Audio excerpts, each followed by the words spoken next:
Good morning and Jai Hind students. Today we will do a very important topic, that is binding energy per nucleon. So what is binding energy? As we know, protons and neutrons are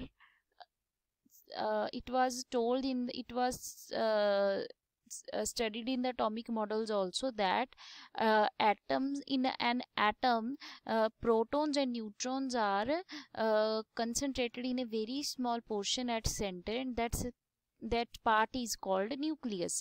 But have you ever thought that how large number of proton can sit together in a very small portion? They might why they do not repel each other? That is impossible otherwise. So there might be a force that keeps the protons together. There might be some attractive force that keeps them together. That attractive force which binds the nucleons together is called binding energy. So here we will read about the binding energy per nucleon. We will draw the binding energy per nucleon against the atomic number, and then we will draw the conclusions. So binding energy per nucleon, it is the binding energy divided by the total number of nucleons. It is denoted by B bar. So here is the binding energy curve. So this is number of nucleus in a nucleus, that means A, and here is the average binding energy.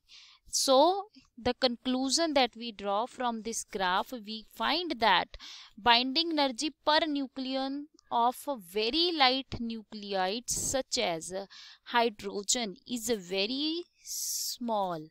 So the lower mass, nuclides with very low, very light nuclides tend to become stable by undergoing fusion. The second feature is that initially there is a rapid rise in the binding energy per nucleon. So first of all, there is a instant rise in the binding energy per nucleon. Between mass number 4 to 20, curve shows a cyclic recurrence of peaks corresponding to helium, beryllium, carbon, oxygen and neon. This shows that here are kings.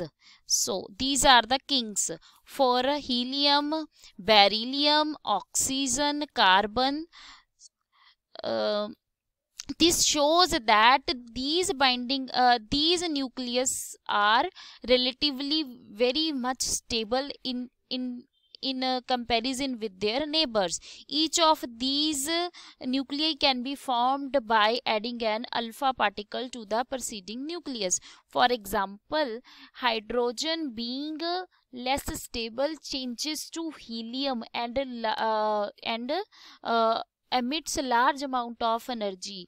So this kind of a fusion reaction they tend to undergo to acquire the stable energy state. So this reaction is responsible for the formation of energy in sun and stars also. After atomic number 20, there is a gradual increase in binding energy per nucleon. So from 20 onwards, the binding energy will start increases and becomes maximum for iron at 56. So the iron is the most stable nucleus.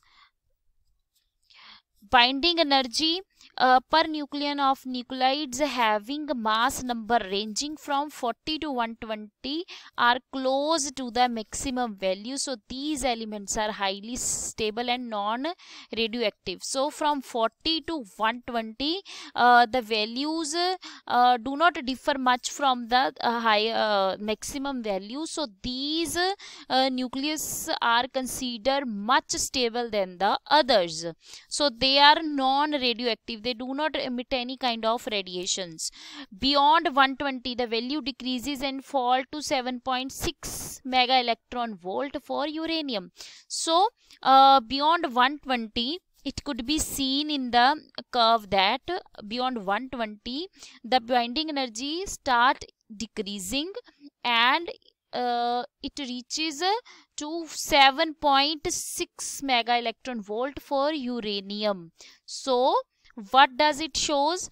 Beyond 128 the value shows a rapid decrease. This makes elements beyond uranium, so the elements after uranium will become quite unstable. That's why that elements beyond uranium are quietly unstable and they are highly radioactive. The dropping of curve at high mass numbers indicates that nucleus are more tightly bound and they can undergo fission to become stable. So what we conclude from this curve that the lower the lighter nuclides try to combine to form the stable nuclides. That means they tend to undergo the fusion reaction. Similarly, after the iron, the elements with the higher mass numbers tend to undergo the reaction of a fission to become stable.